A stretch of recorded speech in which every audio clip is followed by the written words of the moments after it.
Across Africa, a powerful force is rising. Women redefining work, women building wealth. Thank you to the organizers for having us here, and trust me, for every woman in the room, I believe this is one of the beautiful sessions you want to pay attention to. We have very seasoned panelists here who have been in the mortgage space, who have been in the finance sector, and they will be telling us all what we need to hear about financing our homes. If you're a young lady here, not even just a young lady, if you're a woman here and you want to own a home, this is 2026, before the end of this year or before the end of next year, and right now you don't have all the money, but you want to own a home. You know, owning a home doesn't have to do with just the one you're living in. You need more. They say when you buy one, you should buy the second one.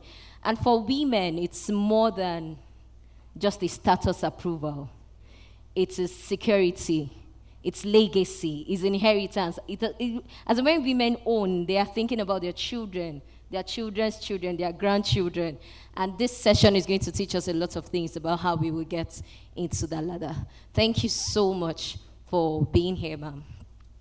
So my first question, so while I was doing the research for this panel, I got to research that statistics has it that Nigeria currently, people who subscribe to mortgage, that the GDP rates with which mortgage is contributing is less than 1%, and which, compared to other African countries where we have South Africa, that is doing about 30%, Namibia about 18%, Morocco about 20%, and all of that. As in, despite the fact that we have a large housing deficit, why is it quite difficult? Why do we have that low rate of accessing mortgage? And I see that even in that less than 1%, they said it's less than 15% of women that are actually taking those opportunities. So I would love, with your years of practice, Mrs. Ngozi, I would like you to address that question. Why do we have those barriers? What is our challenge? Okay, thank you very much, and thank you for having me here. I consider it a privilege. The question of mortgage in the Nigerian subsector, in the Nigerian housing sector, is a tough one. There are a lot of challenges, a lot of things that impede progress in that particular space. One of them would be policy, for instance. Now, I live in Abuja. I do business in Abuja. You find that people have properties, they want to buy them. Sometimes they are affordable within their reach, but they don't have title. And the bank cannot put their money on properties that do not have adequate title. So titling is one of the major challenges. Okay. And honestly, it is such an uphill task to actually go to the land registry and start the process of, getting your COF or registering your title. It costs so much, and then it takes a long time. It's bureaucratic and it's complicated. This is one factor that discourages people from even approaching the bank. Because when you come and you say, I want to buy this property, and I tell you, sorry, you must get a COF. When you consider the process of getting the COF and the time it will take, sometimes just throw in the towel and decide to do maybe a structured payment with a developer and all that. That's one. Then the second one is interest rate.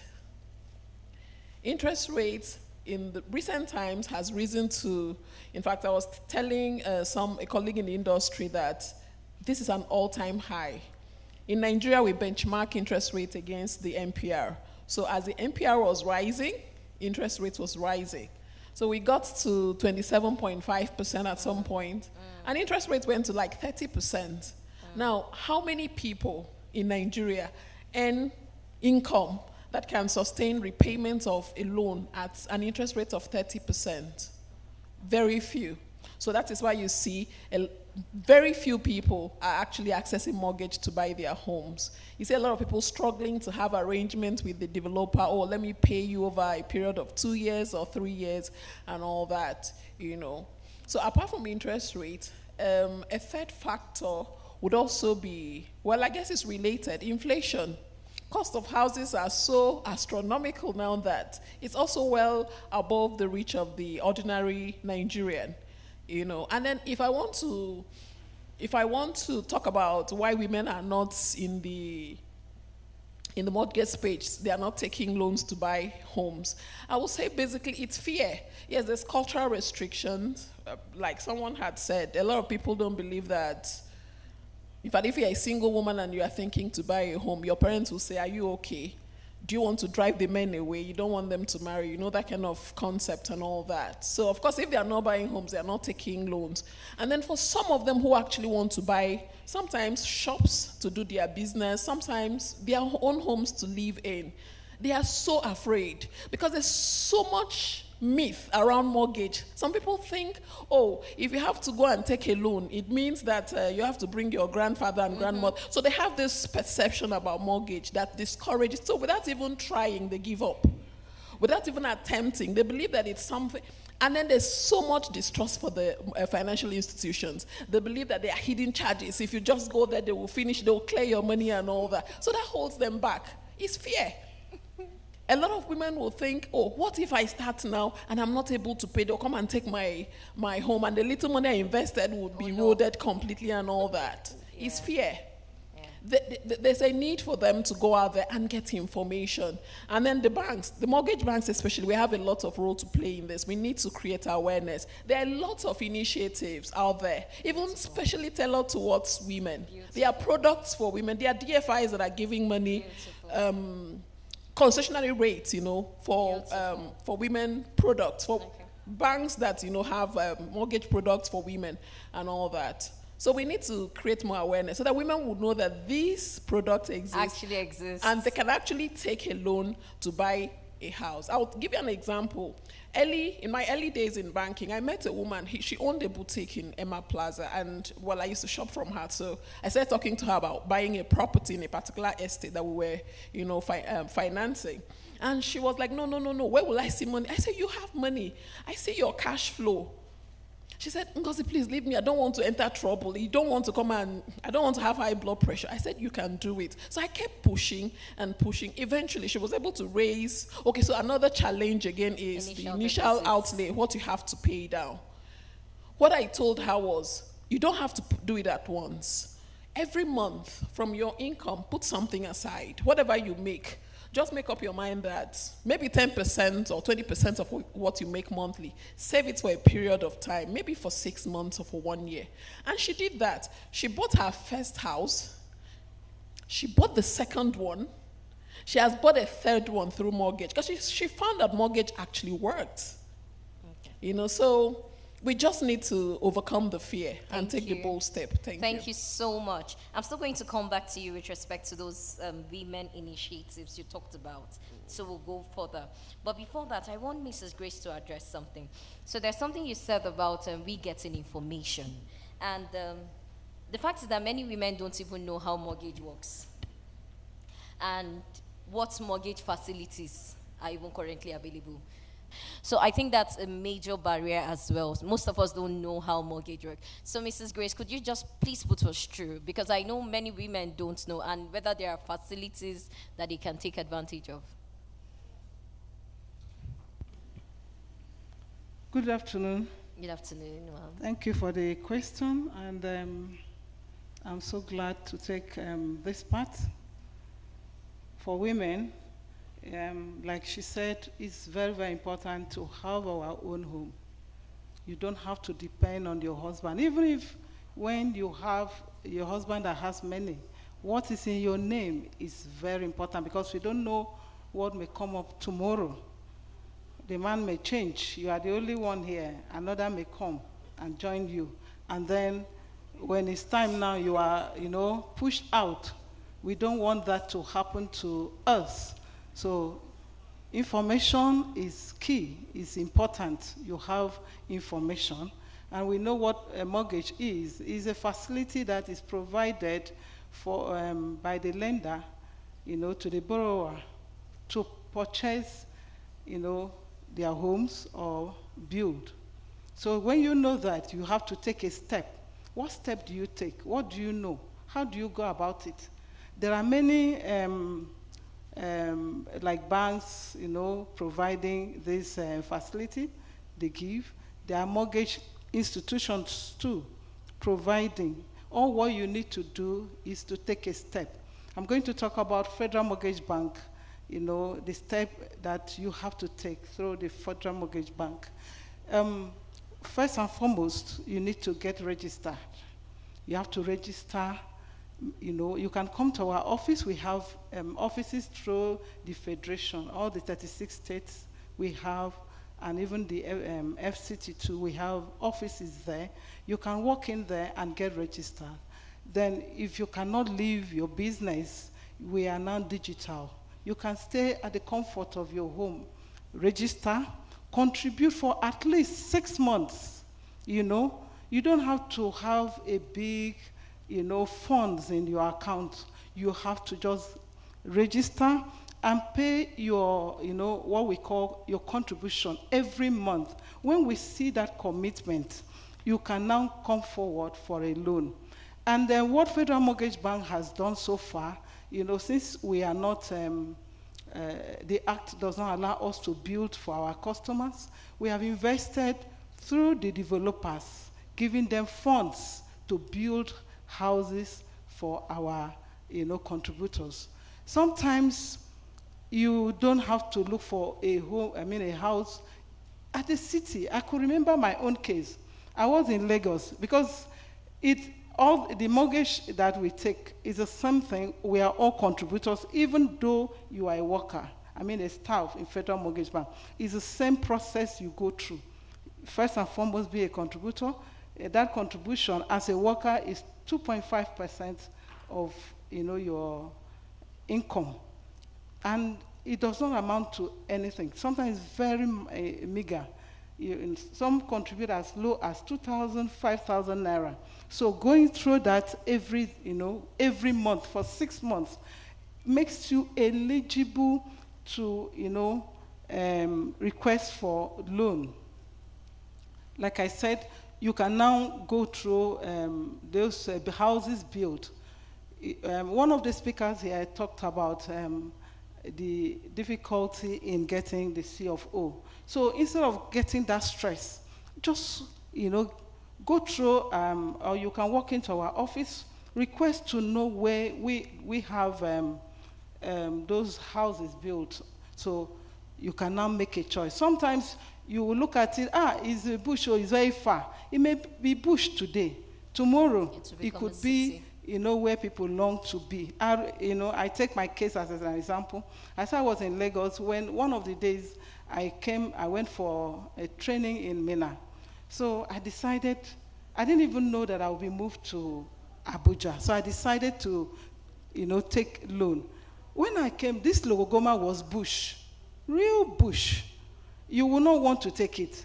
The road, there was no road, they just did that Galadimawa road, small. So I went in, I make a deposit, with the developer, and then I started like that. Today now, that Apo now is a town, that place. The place that there was no road for you to move. So don't look at, where the buildings are. Just start today. Get to our offices. We will show you where we have some buildings. You start now. Or we will introduce you to where there are processes of developers starting, buildings in any area. So you take that steps, get registered, and start the contribution. When you contribute, and then you are able to secure the loan. Our loans, interest is very, very low, 6%, for some product, and some 6% and 7%. Okay. Then for the estate developers, it's just for them to make repayment 24 months is 10%. Okay. That's for the developers.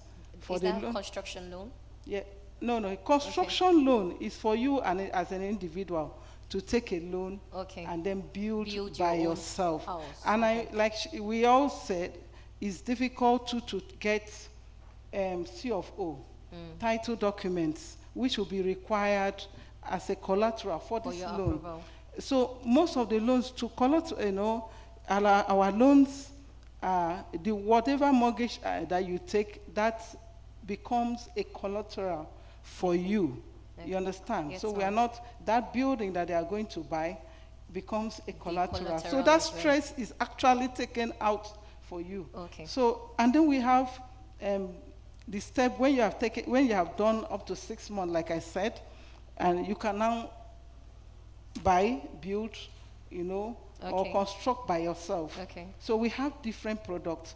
We have the NHF product. That one you have to go through a primary mortgage institution. Okay. For the houses, maybe you've seen a house that have title document. You can now, apply through the primary mortgage institution of your own choice. Okay. And then they will bring the application to Federal Mortgage Bank, who will process. If everything is okay, you get the loan. These days, it does not take long. It's very short because of the iBanking that we have, Instituted.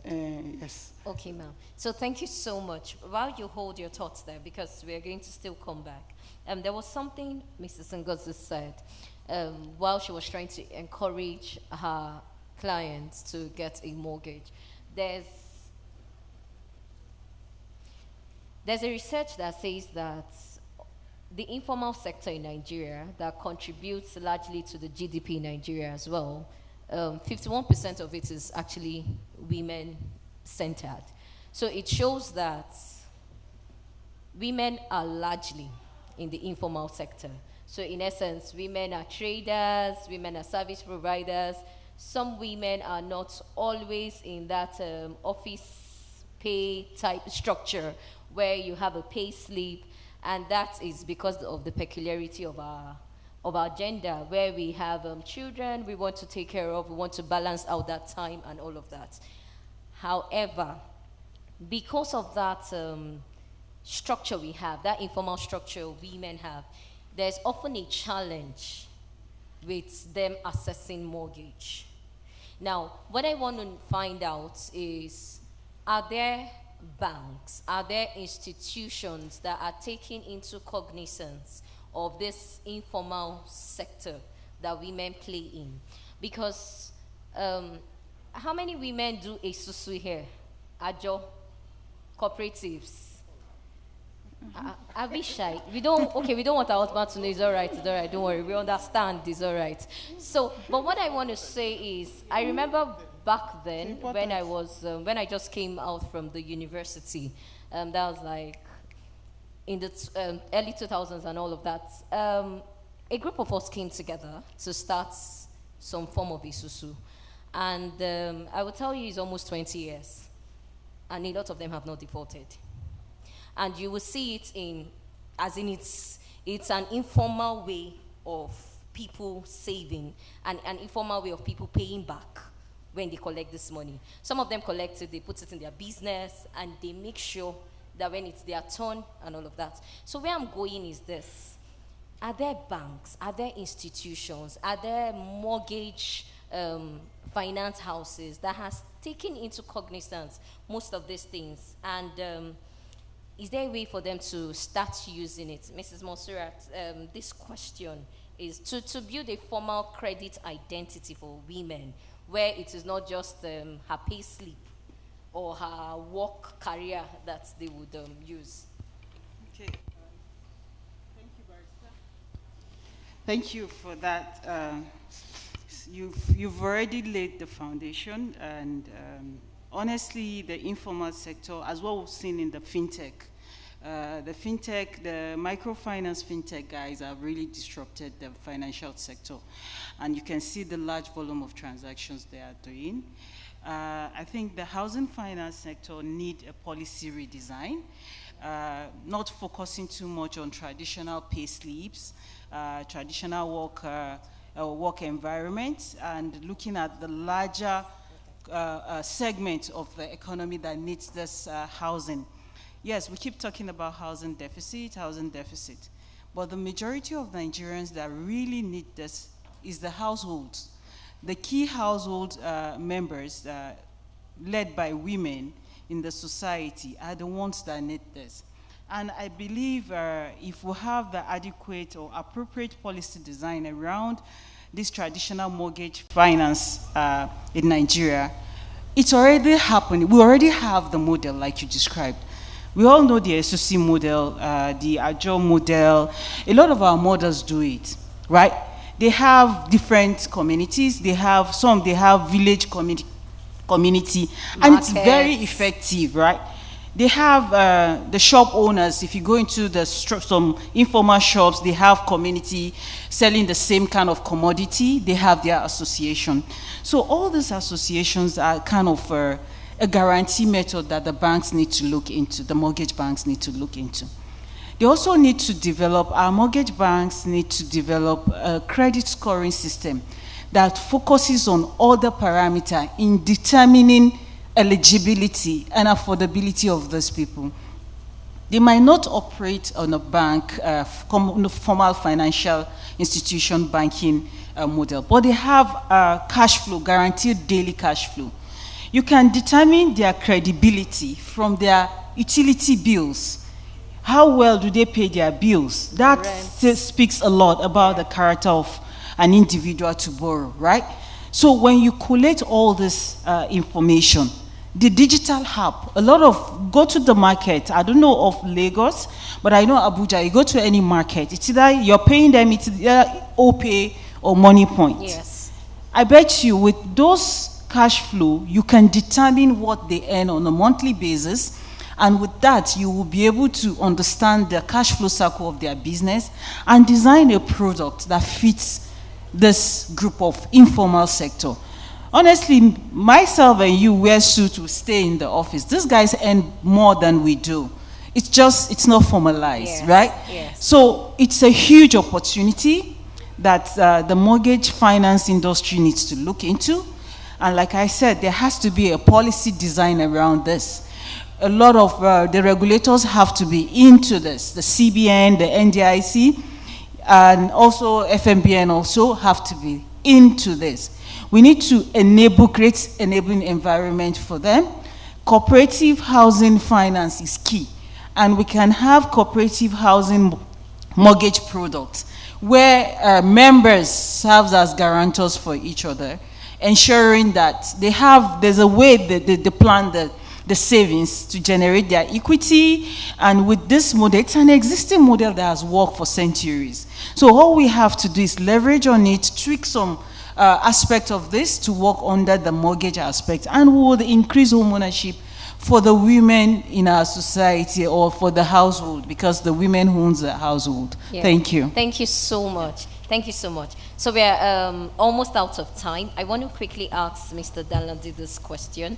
Then I will take a 2 minutes roundup from all of us. So like we have all said, I think aside from FMB that is talking about 6%, most mortgage, we are looking at 2 digits. We are looking at 20%, 26, 27, 30, like you said, and all. And there's that fear. Even if I start, what's the assurance that I am going to be able to meet up and all of that? So my question is, are there scalable strategies? Are there strategies that institutions can use to make loans accessible, that can use to soft pedal where there's a default maybe for 1 month or something, without also exposing the institution to bad debts? But are there strategies that you think banks and institutions can use to make it easily accessible for women? Good afternoon, the moderator, the women in the house. The occasion is very apt, and we in Federal Mortgage Bank, we already had a product that has already addressed this issue of housing need for Nigerian women and how they can be able to unlock it. Generally, when you look at the mortgage finance in Nigeria, Nigerian market has not, actually is discouraging the long-term borrowing to all mortgage participants in Nigeria, not because of anything, because of some obvious reason, but structurally and affordability. These are very, very large constraints that brought a barrier to easy access to mortgages. The first one is the structural one that give birth to the affordability. If you look at it very well, for those that are coming from the commercial bank, there is a fund mismatch. You can be able to see that most of the commercial institutions are looking for short-term funds, and for them to borrow a long-term fund, there is a serious mismatch. They don't have any other choice rather than to see how they can be able to increase the interest rate and reduce the tenor, not because of anything, so that they can be able to manage the risks associated with the mortgages. But in Federal Mortgage Bank, where I come from, honestly speaking, to a large extent, we have already addressed this issue because our interest rate is stable and is 7% throughout the tenure of the product that you embarked on. And we have arrays of products ranging from rent to own, ICL, and NHF loan, and we are coming up with another one which it has already allayed the fear of any contributor or any person that has already gotten a loan in Federal Mortgage Bank to have a fear of either not making payment regularly, whether he can be able to forfeit his house or not. We have, I can still recollect during the COVID era, 2000, 2001, a similar case has come on board because most of our mortgages, they could not be able to make the payment, not because of anything rather than because of the circumstances that surround the nation and the world at large. We have a window, we call it forbearance. Forbearance is a window where, on case-by-case basis, whoever had an issue, he can be able to present it before the bank, and the bank will consider it and give some measures on how he can be able to, how he can leverage on, and he cannot forfeit his property because of default as a result of perhaps maybe for the woman maternity leave period or issues related to family. Women are bound with all of problems and how they can build the family. A lot of issues come on board. So we have forbearance.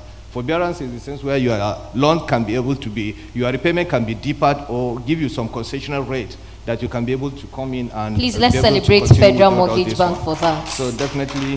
I'm sure a lot of us will visit them after today, right? Okay, I'm sure a lot of them will see them here today. How many people wants to own homes again? I want to see your hands. So please look at them well. Okay. So definitely, when you're looking at this issue, it's only Federal Mortgage Bank that can be able to provide you these products. I implore each and every one of you to leverage on that and access to National Housing Fund that provide all the fare and can be able to you can be able to access your fund easily with little or no much contribution to the scheme. Thank you so much, sir. We are wrapping up now. But I remember that Mrs. Ngozi said something earlier. She said that there are women-designed mortgages. Please, could you quickly tell us about these products?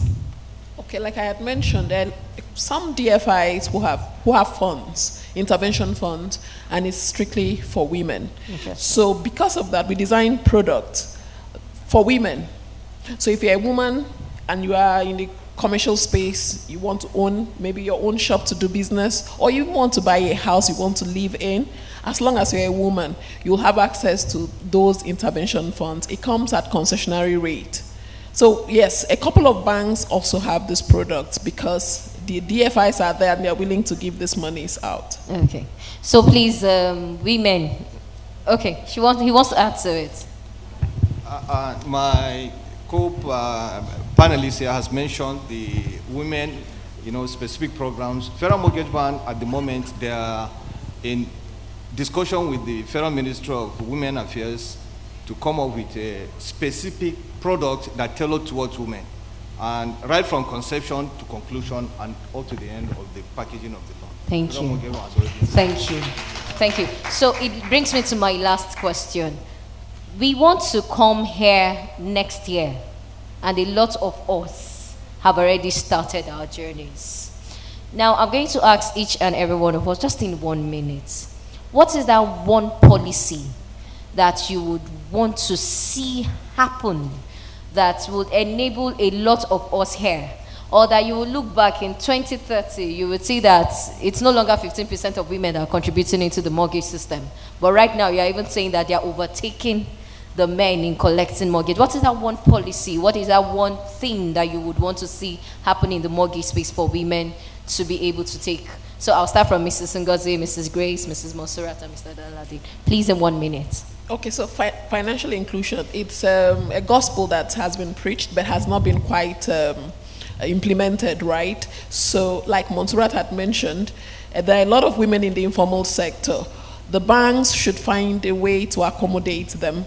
We can help them to build a structure where their income is actually verifiable, because that's usually the challenge. Some of them just do cash transactions, it doesn't pass through a bank, and so you are not able to estimate how much they actually make and if they are able to take a loan and repay, right? So the banks should take a step further, meet with these people, establish a structure for them and help them so that you can also bank them, because right now some of them are unbankable. Okay, thank you so much. Mrs. Grace.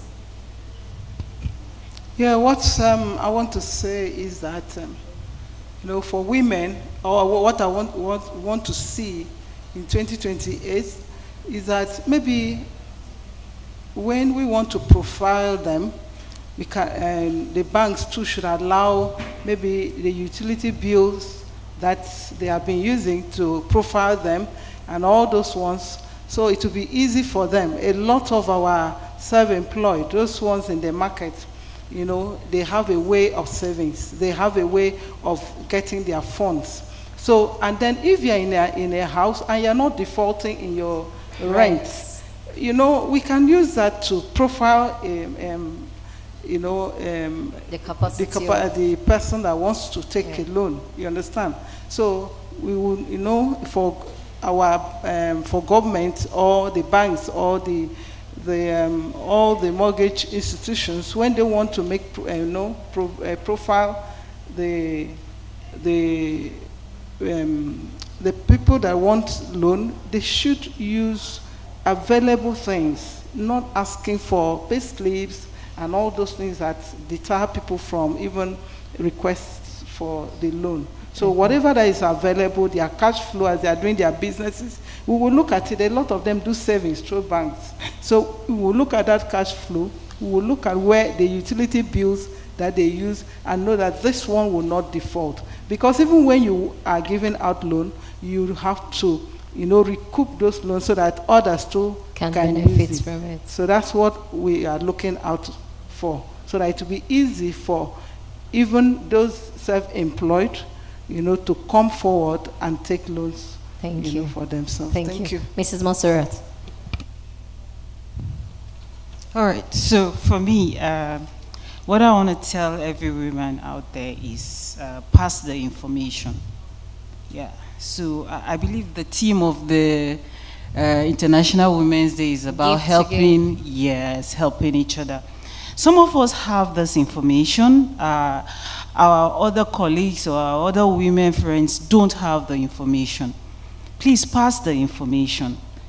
It's okay for us to all win, right? Let's share that information amongst ourselves. You benefited from a product, others are not aware. Please share the information. It doesn't make you less. It doesn't reduce the opportunity you have achieved. Rather, the merrier, the more the merrier, right? Please, I'm saying this from experience. I've seen it happen.